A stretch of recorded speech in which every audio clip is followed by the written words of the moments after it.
오늘은 여호수아 9장, 여호수아 9장을 공부하겠습니다. 여호수아 9장. 이 9장 사건은 이제 8장에서 하나님 앞에 온 이스라엘 백성들이 에발산과 그리심산에서 율법을 들으면서 아멘으로 화답하며 언약을 새롭게 갱신한 후 이제 다시 가나안 정복 전쟁을 하기 바로 직전에 일어난 사건입니다. 이 일 후에 8장 사건이죠. 요단 서쪽 산지와 평지와 레바논 앞대해 연안에 있는 헷 사람, 아모리 사람, 가나안 사람, 브리스 사람, 히위 사람, 여호수 사람 다 가나안에 살고 있었던 부족들입니다. 모든 왕들이 이 일을 듣고 여리고 성 때도 그렇고 항상 먼저 듣습니다. 정보전 아니겠습니까? 이제 지금 중동에서도 치열한 전투가 지금 벌어지고 있는데 이 첩보전, 정보전이 대단히 중요하죠. 어느 쪽으로 어떻게 공격을 해야 되며 어떻게 방어해야 되며 이렇듯이 이 왕들이 다 모여서 이스라엘 백성들이 그동안에 쭉 광야를 지나오며 해왔던 또 놀라운 하나님께서 역사하신 사건들을 다 듣고 그들이 내린 결론은 모여서 일심으로 여호수아와 이스라엘에 맞서서 싸우려 하더라. 그들은 성산이 없으니까 항복하지 않고 싸우자. 우리가 연합해서 싸우자는 쪽으로 갑니다. 이것은 오늘로 이야기하면 여호수아와 이스라엘은 하나님 나라, 하나님의 군대 아닙니까? 즉 하나님을 대항하여 싸우는, 영적으로 그렇게 적용할 수 있겠죠. 하나님의 이 심판 앞에 항복하고 손들고 하나님과 화목하고 살 길을 찾기보다는 대항하는 쪽으로 그들은 갔습니다. 그런데 3절에 보면 기브온 주민들이 여호수아가 여리고 아이 행한 일을 듣고, 여기도 들었습니다.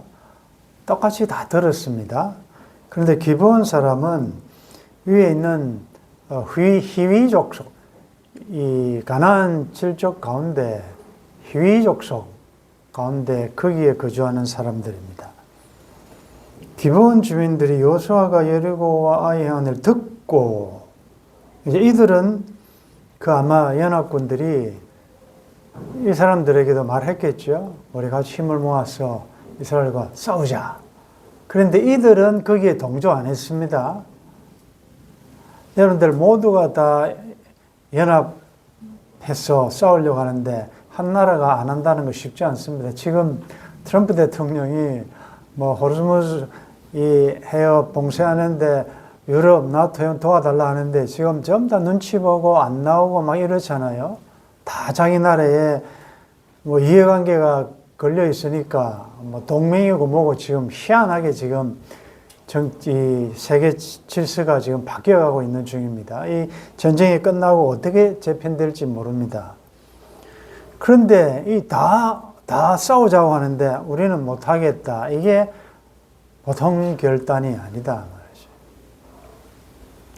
그런데 그들은 아이 행한 일을 듣고 그들이 한 일은 뭔가 하면 꾀를 내어 사신의 모양을 꾸미되 헤어진 전대와 헤어지고 찢어져서 기운 가죽 포도주 부대를 나귀에 싣고 그 발에는 낡아서 기운 신을 싣고 낡은 옷을 입고 다 마르고 곰팡이가 난 떡을 준비하고 그들이 길갈 진영으로 가서 여호수아에게 이르러 그와 이스라엘 사람들에게 이르되 우리는 먼 나라에서 왔나이다. 이제 우리와 조약을 맺읍시다.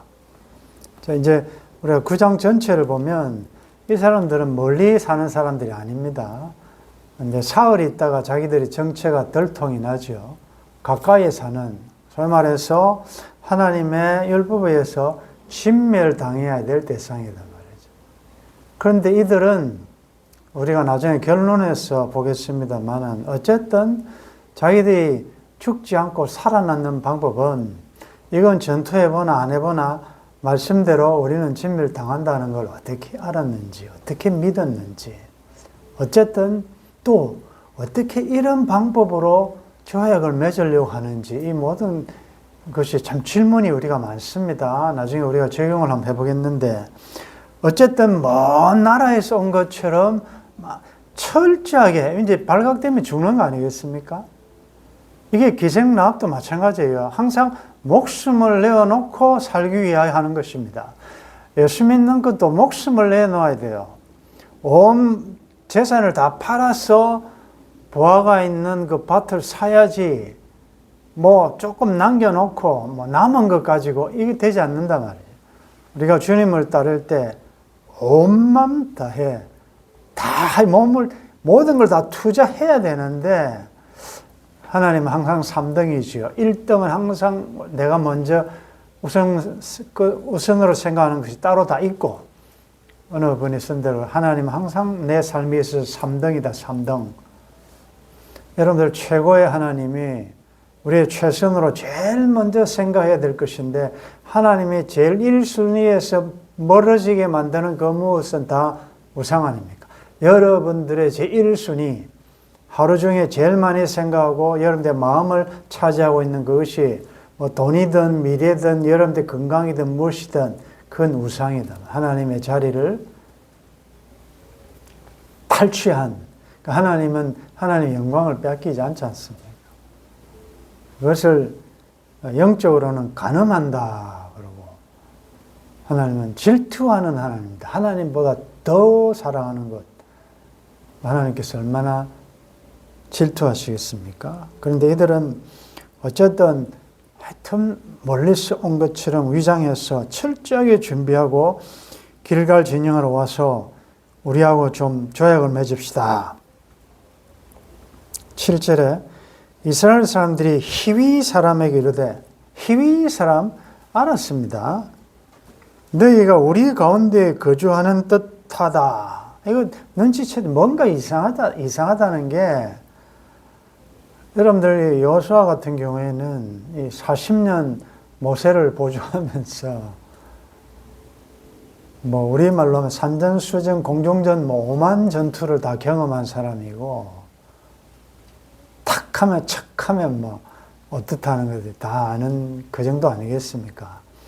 아무리 위장해서 변장해서 하더라도 뭔가 이상했다는 게 여기서 다 드러나죠. 우리 가운데 거주하는 듯한데 우리가 어떻게 내야 조약을 맺을 수 있느냐?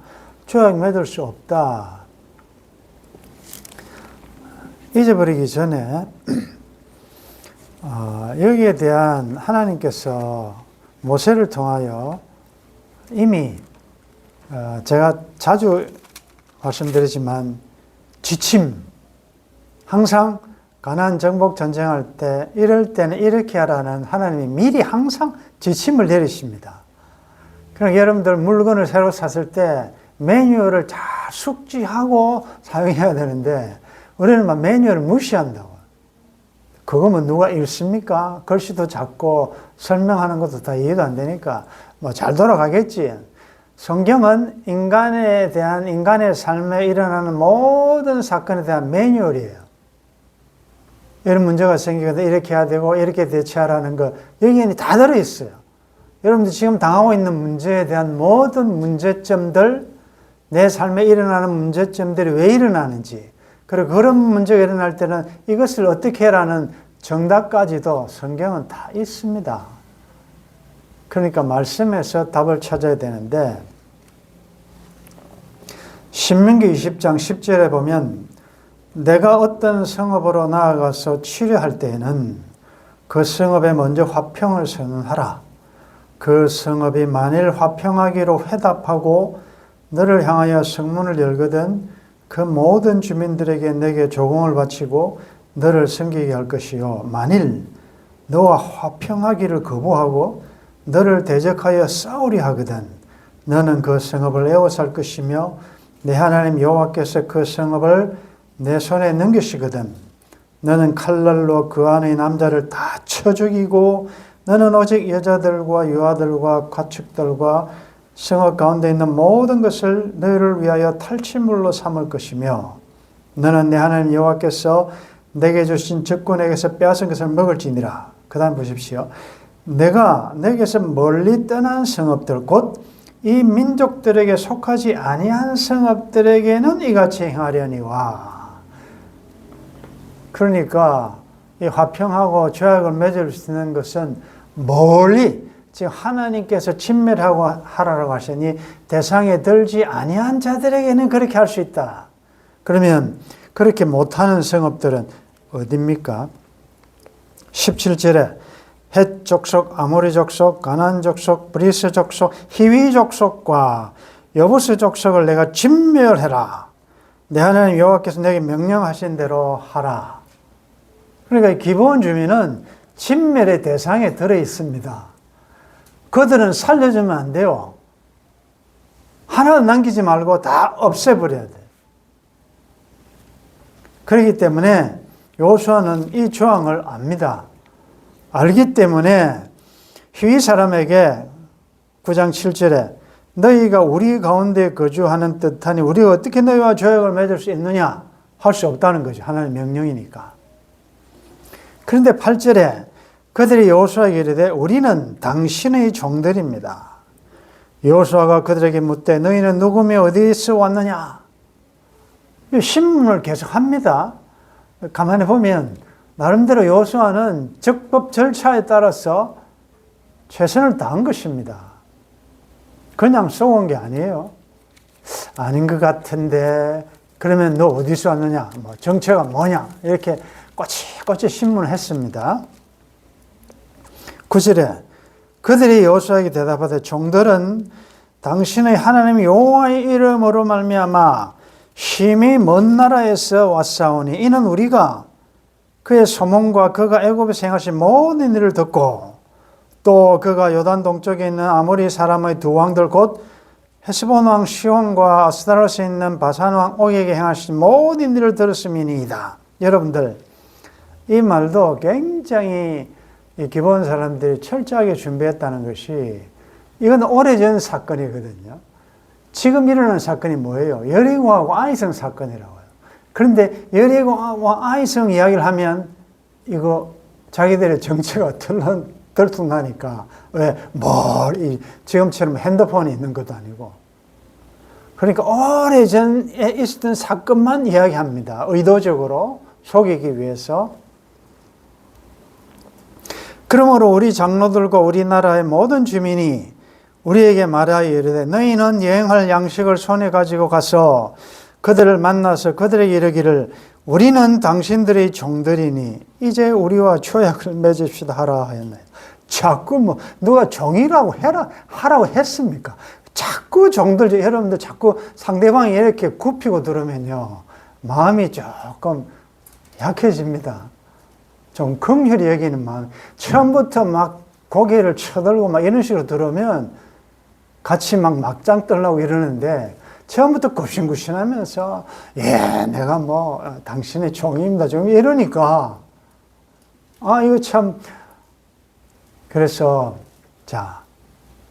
결국은 조약을 맺는데 이스라엘이 처음에는 의심을 가지고 긴장을 풀지 않고 있다가 왜 이렇게 됐을까라고 할 때 이들이 지금까지 걸어온 과정이 보십시오.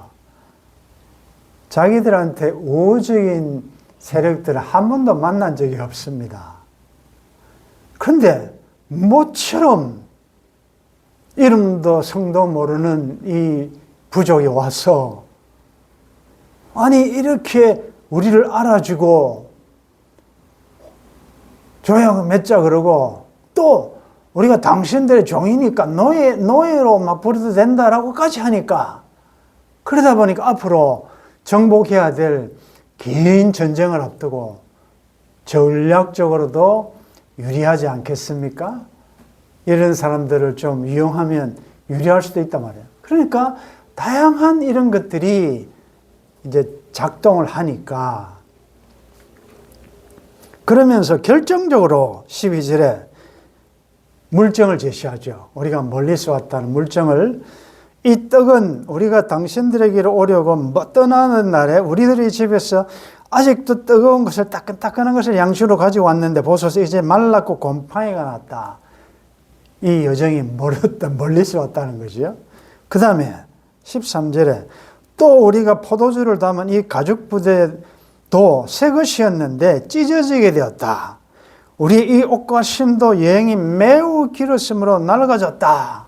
물정까지 제시하니까 그들이 다 봤잖아요. 그런데 아직도 뭔가 의심이 있는지 14절에 보면 무리가, 여기 무리는 이스라엘 리더들이에요. 장로들이나.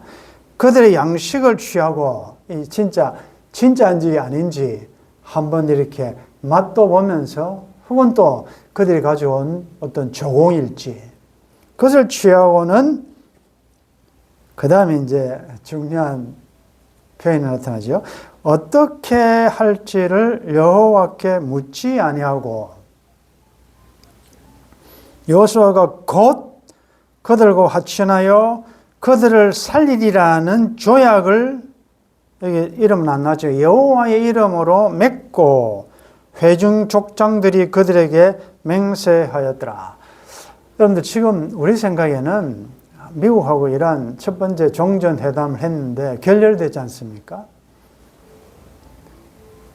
이제 다시 또 2차 회담을 하려고 한다는데 조약이 뭐 그리 중요합니까? 그냥 대충 지금 한다 해놓고 뒤에 가서 나 모르겠다 이렇게 할 수 있는데 그 조약이 그렇게 중요한 것입니다.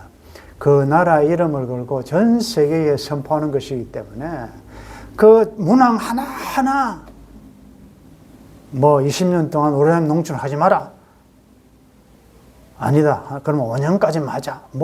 이게 그렇게 중요하단 말이야. 그러니까 옛날 고대 근동에도 그 당시에는 나라의 이름을 거는 게 아니라 그들이 믿는 신의 이름으로 조약을 맺는단 말이에요. 아브라함의 언약도 보면 짐승을 쪼개가지고 쪼개진 그 짐승 사이로 언약의 당사자들이 지나간다. 그건 뭡니까?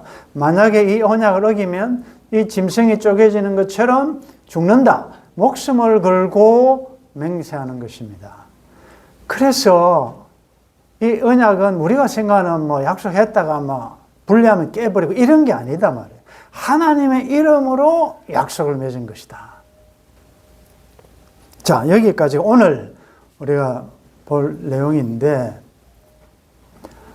그럼 여기서 이제 우리가 전체를 다 봐야 그림이 나오겠지만, 일단 여러분들은 이 사건들을 대략 아시기 때문에 이제 질문이 생기는 거죠. 이 사건이 언제 일어났느냐? 서론에서 말씀드렸습니다. 언약을 갱신한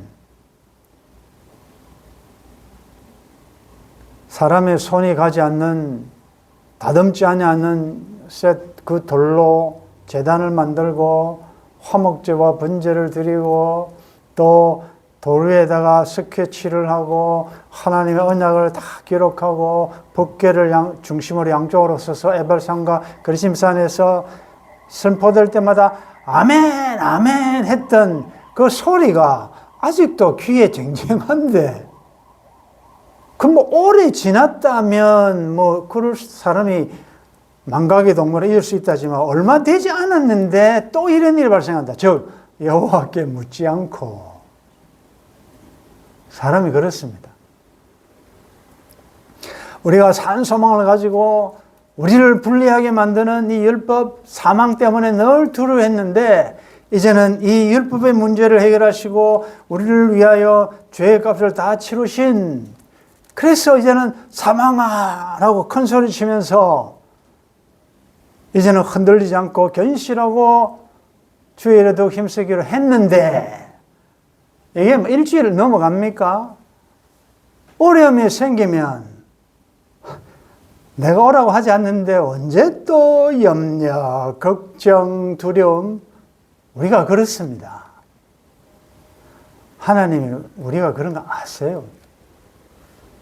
말씀 들을 때는 산소만 가지고 부활의 신앙으로 이겨야지. 이제는 두려움을 사망아, 잘 가거라 사망이여, 두려움아, 우울증아 해놓고 당장 돌았으면 또 문제 앞에 무너진 우리를 아시기 때문에 에발산에 그래서 저주가 선포된 그곳에 제단을 쌓아라. 날마다 주님이 피해 나아가야 된다는 거죠.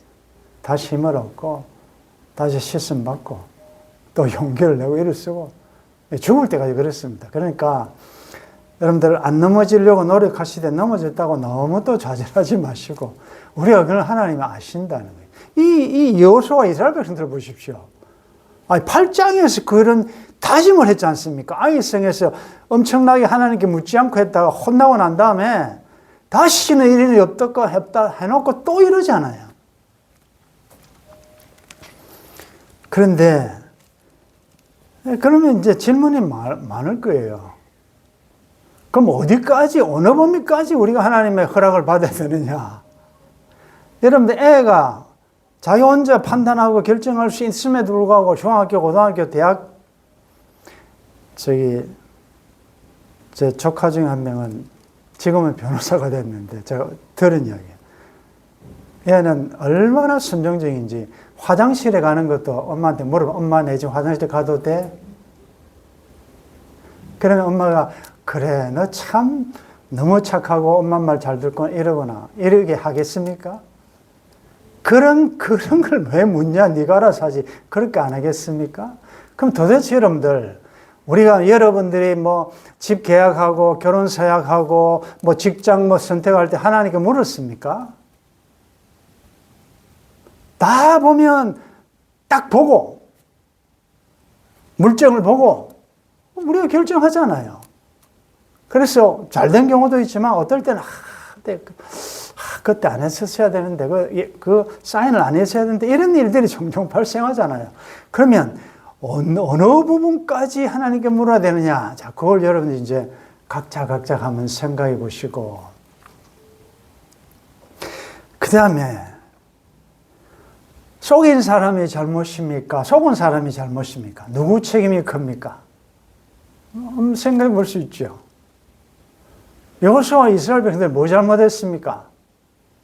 기브온 주민이 깜짝같이 그럴 수밖에 없도록 속였는데 그래서 여기서 만약에 적용할 때 우리는 속이지 말자, 속지 말자 이게 이렇게 적용을 하는 것이 뭐 1차적인 적용이 되겠습니까? 이런 도덕적이고 윤리적인 제가 이 자료를 한번 찾아보니까 한 10점 8구는 이 기본 같은 이런 대상에게 쏘으면 안 된다. 아주 뱀같이 지어른다. 이런 게 많더라고요. 그런데 여러분들 말씀을 쭉 따라왔으니까 아니 하나님께서 썩지 말라. 그걸 가르치시기 위하여 이렇게 길게 성경에 기록했겠습니까? 하나님께서 이런 사건을 형식 계시로 성경에 오고 오는 시대에 넣어놓은 이유가 뭐겠습니까? 야곱과 에서도 야곱이 뭐 거짓말하고 뭐 훔치고 그래서 우리는 야곱처럼 훔치는 자가 되면 안 된다. 그런 식으로 성경은 해석하면 안 된다고. 그건 너무나도 윤리적이고 도덕적인 이야기 아니에요. 거기에는 하나님의 주권적인 섭리가 담겨있는 엄청난 그래서 성경 기록된 말씀 안에 있는 하나님의 본심을 끄집어낸다. 그래서 보면 저는 이런 질문이 생깁니다. 여러분들도 그 질문 한번 묵상해 보십시오. 왜 하나님께서 진멸해야 될 대상이 와서 하나님의 백성을 속이는데 하나님이 한마디만 하시면 될 거 아닙니까? 여호수아에게 야 속지 마라. 저거는 지금 변장해가 오지만 진멸해야 될 대상이다. 아니 지금까지도 늘 두려워하지 말라, 염려하지 말라, 내가 함께한다, 아이성어 막 매복해라. 하나님 말씀하셨잖아요. 그러면 이 엄청난 사건 앞에 속아 넘어갈 줄 아시면 하나님 막으셔야 되지 않습니까? 하나님은 침묵하십니다. 더 놀라운 것은 이렇게 해서 조약 맺고 난 다음에 기브온이 자기들하고 같이 하지 않았다고 연합국들의 공격을 받아요. 그런데 조약을 맺으니까 이스라엘한테 여호수아에 와서 우리 좀 도와달라 합니다. 이런 참 아니 속일 때는 언제고 좀 어려움 당한다고 또 도와달라? 완전 철판 깔았죠 얼굴에. 그때 하나님 나타나셔서 도와라. 내가 함께 하겠다.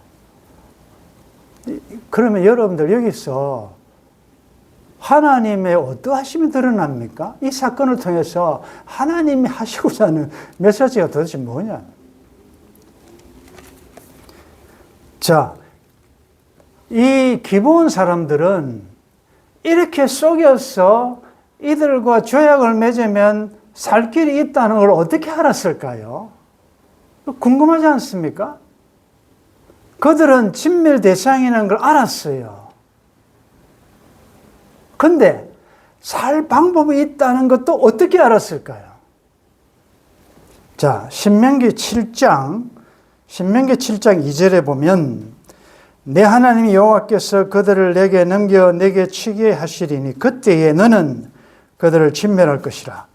그들과 어떤 언약도 하지 말 것이요 그들을 불쌍히 여기지도 말 것이며 그들과 혼인하지도 말지니 내 딸을 그들의 아들에게 주지 말 것이요 그들의 딸도 내 며느리로 삼지 말 것은 그가 내 아들을 유혹하여 그가 여호와를 떠나고 다른 신들을 섬기게 하므로 여호와께서 너희에게 진노하사 갑자기 너희를 멸하실 것임이라. 그러니까 언약 맺지 마라. 그런데 이들은 그 말씀과 함께 언약을 맺으면 죽는다는 말씀과 함께 멀리서 온, 이 안에 들지 않고 멀리서 온 사람들은 조약을 맺을 수 있다는 것까지도 어떻게 알았을까? 그거 알았잖아요. 아니까 이렇게 변장했단 말이죠. 그래서 저는 이 말씀을 준비하면서 질문이 많이 생겼습니다. 보십시오. 지금 계명이 충돌합니다. 하나님께서 이 가나안 칠족속하고는 어떤 언약도 맺지 말라. 안 된다. 그들은 진멸해야 된다라고 했지 않습니까? 그런데 그들 중에 기브온 주민이 그 하나님의 이 푸른 그 율법 언약을 뚫고 거짓으로 가짜로 멀리서 온 것처럼 위장해서 조약을 맺었단 말이죠. 그럼 그 조약은 무효로 해야 안 되겠습니까? 왜? 하나님의 명령이 주어졌는데 그들을 살리면 진멸하라는 하나님의 명령이 어떻게 됩니까? 그게 안 되죠. 권위가 없어지잖아요.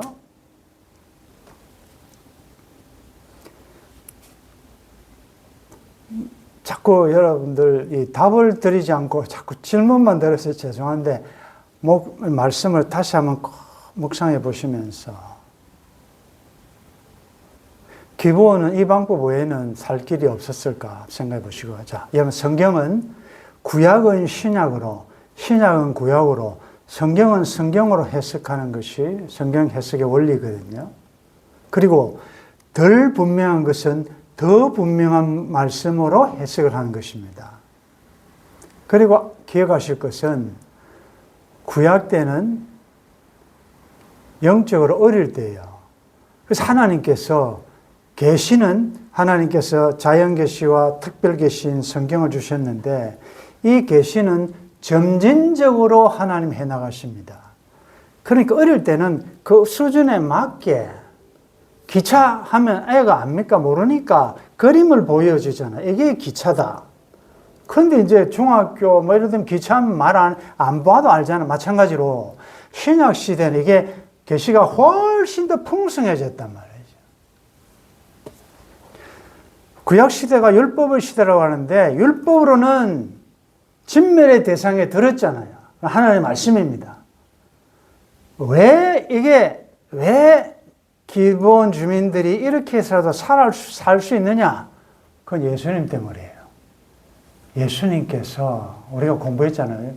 율법이 요구하는 모든 요구를 예수님이 다 행하셨다는 거예요. 율법을 성취하셨다. 그래서 우리를 불리하게 하는 법 조문이 이제는 없어졌다. 그래서 누구든지입니다. 구약에는 누구는 절대로 안 된다는 것이에요. 절대로 너희들 죽는다는 것인데 이게 신약으로 예수님의 십자가와 부활 이후로 와보면 누구든지 예수 믿으면 구원받을 수 있다. 영생을 얻을 수 있다.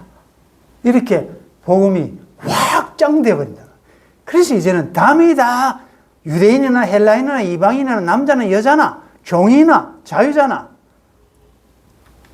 없어지고 누구든지 내가 예수 앞에 가면 죄사함 받고 흰옷을 입고 용서함 받을 수 있다는 것이 예수님의 십자가와 부활이 우리들이 주는 사건이란 말이죠. 오늘 이 말씀을 다시 우리들에게 적용할 때 고로 진멸의 대상일지라도 하나님 앞에 탄원하시라. 길을 찾으시라. 예수님이 내가 곧 길이요라고 했지 않습니까? 여러분들 운명론에 빠지지 마시고 이 말씀이 참 하나님은 이렇게 하겠다고 했는데 이 말씀을 받은 대상이 너무너무 처절하게 간절하게 매어 달리면 하나님께서 하시겠다는 계획을 변경하시는 경우가 많잖아요. 그게 우리가 잘 아는 대로 요나서에 보면 니느웨는 40일이 지나면 무너진다 그랬어요. 내가 심판한다. 그래서 요나가 막 가서 전파했는데 40일이 지나도 안 무너지잖아요. 그 40일 동안 무슨 일이 벌어졌습니까? 왕부터 시작해가지고 모든 백성들이 심지어 동물들까지도 금식하고 그 하나님 앞에 살려달라고 탄원하지 않습니까? 그러니까 하나님이 벌내리려고 하다가 뭐 전부 다 긍휼을 베풀어 달라 하니까 안 벌합니다. 그러니까 요나가 열받죠. 아니 하나님 멸하시겠다 해놓고 왜 멸하지 않습니까? 그때 하나님께서 무슨 말씀이에요?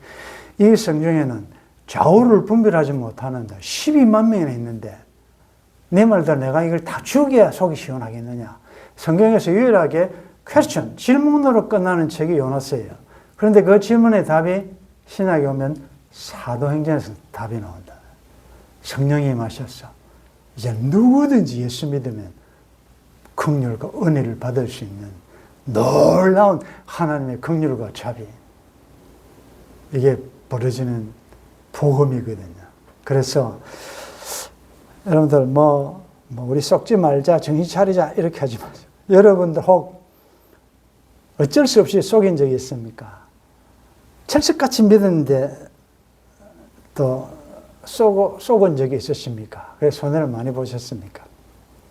이런 말씀에서 한번 또 적용해 보시고 기본 주민이나 또 기생나합이나 똑같아요. 살기 위하여 어쨌든 그들은 우리는 하나님의 긍휼 아니면 죽는다는 것도 알았고 그들은 철저하게 하나님에 대해서 어떻게 하면 살 수 있을까 최선을 다해. 물론 이 거짓을 한 것이 정당하다는 말을 하는 것은 아니고 그들의 생명을 걸고 살기 위하여 하나님 앞에 부르짖을 때 하나님은 진노 중에서도 긍휼을 베푸시고 왜? 하나님이 침묵하시거든요.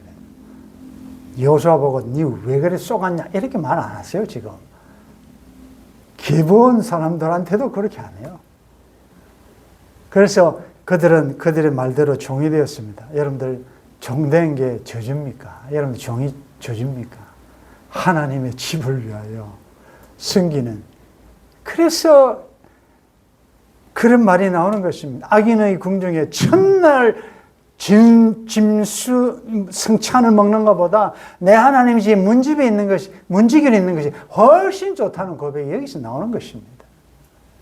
우리가 무슨 일을 하든지 하나님의 긍휼로 기본과 같이 죽을 수밖에 없는 우리를 주님이 대신 죽으심으로 살려주신 걸 감사하시면서 우리 감사함으로 우리 남은 광야의 여정도 찬송하며 믿음으로 이기는 여러분들 되시기를 주의 이름으로 축원합니다. 하나님 참 특이한 사건입니다. 기브온 주민 멸망당하고 진멸해야 될 대상, 그들은 어떻게 다른 부족들은 다 하나님 하신 일을 듣고 대적하려고 했는데 어떻게 이들은 살려고 하나님 앞에 위장하면서까지 이렇게 나아갔는지 참 특이합니다. 하나님 가나안 족속들 가운데서도 하나님 남겨주신 자들이 있습니까? 바로 그 자가 나라는 사실에 감사하면서 하나님의 하나님 되심, 오늘도 이 말씀을 통하여 우리 하나님은 참 좋으신 분이시고 진노 중에서 긍휼을 베푸시는 선하신 좋으신 아버지심을 깨달아서 우리 나에게 닥친 사랑하시는 삶의 현장 감사함으로 기쁨으로 기도하면서 찬양하며 남은 광야자들도 믿음으로 달려갈 수 있도록 도와주옵소서.